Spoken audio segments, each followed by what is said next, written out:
Bonjour à tous, aujourd'hui dans cette vidéo, on va essayer de sauver un réservoir de Yamaha Biwiz qui a été nettoyé à l'arrache à l'acide chlorhydrique sans avoir été passivé. Donc déjà je vais essayer de vous montrer l'intérieur avec une caméra d'insertion. Elle n'est pas de super qualité, donc je vais essayer de l'afficher à un écran pour qu'on voie un petit peu mieux. Ensuite, je vous présenterai les produits que j'utilise et on verra par la suite. Il y aura du son en arrière-plan, les cigales, hein, c'est le sud.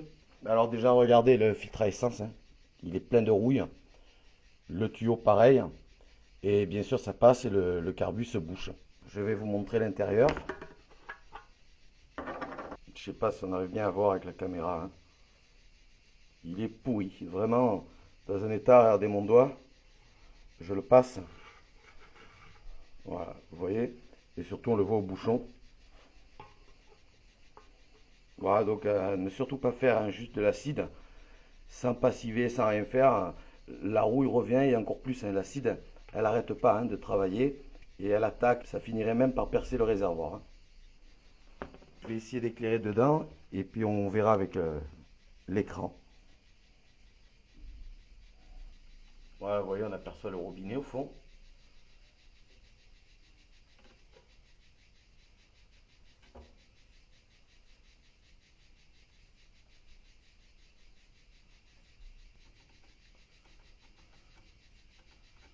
Voilà, vous voyez qu'il est très rouillé.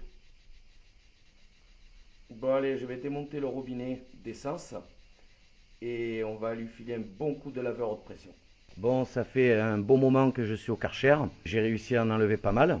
Je vais le souffler le mieux possible et après on refilera un petit coup de caméra, voir déjà le Karcher, ce qu'il y a fait. Bon, le Karcher est passé. J'ai filé un bon coup de soufflette. Il a déjà meilleure apparence. On va dire que j'ai enlevé tout ce qui pouvait se décoller. Là, vous voyez, c'est plus propre, mais il reste quand même de la rouille, hein, si on ne traite pas et surtout si on ne passive pas, ça fera pas, hein. Vous voyez sur les côtés, je ne suis pas bien passé avec le Karcher. Pourtant avec la soufflette, j'ai bien insisté partout, mais vous voyez qu'il est encore bien rouillé, hein. Bon, ce que je vais y faire, je vais y mettre de l'acide chlorhydrique. Donc pareil, on se protège, hein, c'est dangereux. Portez des gants, des lunettes de protection et un masque. Et si vous voulez couper l'acide, là c'est de l'acide à 23%, hein, de l'acide classique. Si vous voulez la couper à l'eau, il faut mettre l'eau d'abord, hein, jamais l'acide, d'abord l'eau et après on met l'acide, hein. Et pour cela, ce que je vais faire, je vais boucher donc le trou du robinet. Allez, c'est bien dégraissé.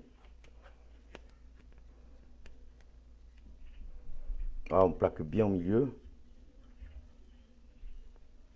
Il faut qu'il adhère parfaitement, hein. Voilà, il va être prêt à recevoir de l'acide. Bon, on va y mettre l'acide. On le fait dans un endroit aéré, avec des gants, un masque et des lunettes.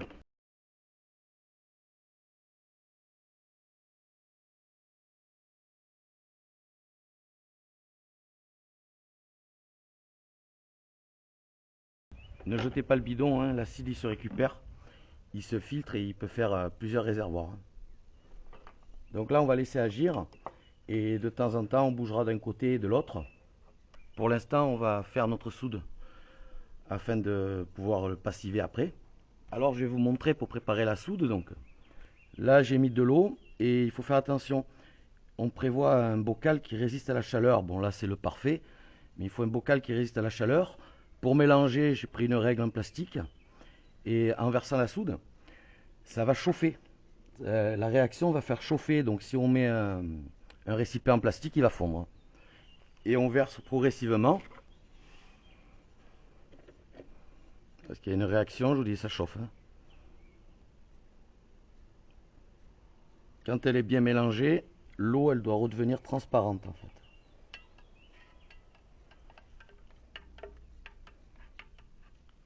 J'enlève ma règle et je vais de suite la rincer à l'eau claire. On va la laisser de côté pour l'instant. Allez, on revient sur notre réservoir. Donc, je l'ai secoué un petit peu et laissé agir. Ça fait un effet miracle. Ça redevient tout neuf. Je vais essayer de vous montrer, là en direct, la puissance de l'acide. Je vais tremper une brosse à dents dedans, dans l'acide, et aller sur mon bouchon. Vous voyez, je mets de l'acide dessus, là, il n'y en a pas beaucoup, hein. Regardez la rouille. Et on le fera sur le tour du bouchon aussi. Allez, on va laisser agir très peu. Là, vous voyez, par contre, il y a un petit peu d'acide autour de mon réservoir. On va l'enlever. Je vais vous montrer le dérouillage en haut. Voilà, vous voyez, ça redevient comme neuf. Regardez le bouchon. Bon, l'acide a bien agi. Vous voyez, c'est nickel. On va le récupérer. Il peut resservir plusieurs fois.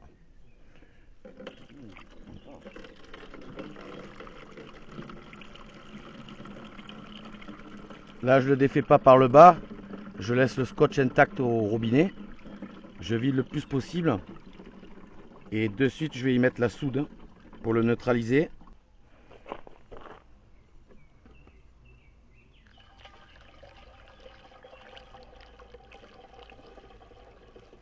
Et pareil, on va laisser bien agir. Et on le fait toujours dans un endroit bien aéré.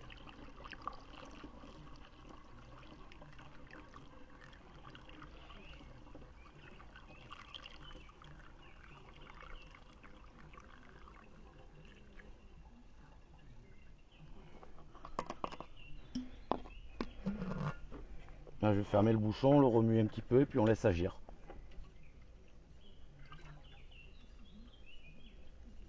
Donc j'ai bien laissé agir avec la soude caustique.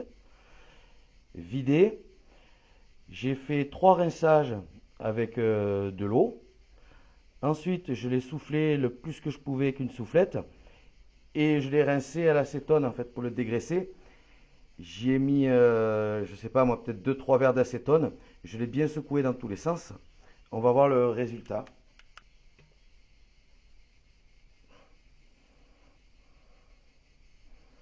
Là, il est pas mal, hein, il est bien revenu.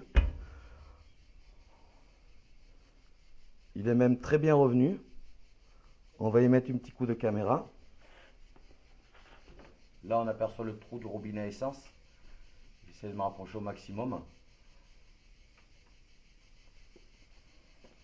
Donc voilà, vous constatez qu'il est super bien revenu, il est très propre. Alors la première solution, donc vous pouvez rouler comme ça sans problème, à condition de garder toujours de l'essence dedans, le plein quand il ne roule pas d'un moment.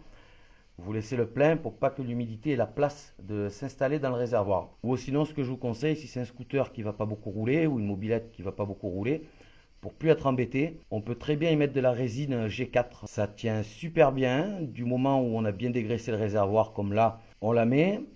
Par contre, elle a l'inconvénient, c'est de mettre beaucoup de temps à sécher. Donc, on met notre résine. On secoue notre réservoir un peu partout tout en ayant bouché les trous du robinet d'essence et le bouchon de remplissage. On en met de partout en secouant. Et après, une fois qu'elle a commencé à prendre, il faut laisser 15 jours de séchage avec un fort taux d'humidité pour justement que le G4 ait séché. Et après, une fois séché, c'est super génial, hein. Moi, j'ai rattrapé des réservoirs qui étaient même percés, qui avaient des micro-trous dus à la corrosion. Et ça n'a jamais bougé, ça fait plusieurs années. Voilà, bon, bah écoutez, le tuto se termine. Je pense qu'on a sauvé notre réservoir. Encore merci de m'avoir suivi. N'hésitez pas à vous abonner, à commenter. J'essaie de répondre à tous les commentaires. Et je vous dis à très bientôt pour de nouvelles vidéos.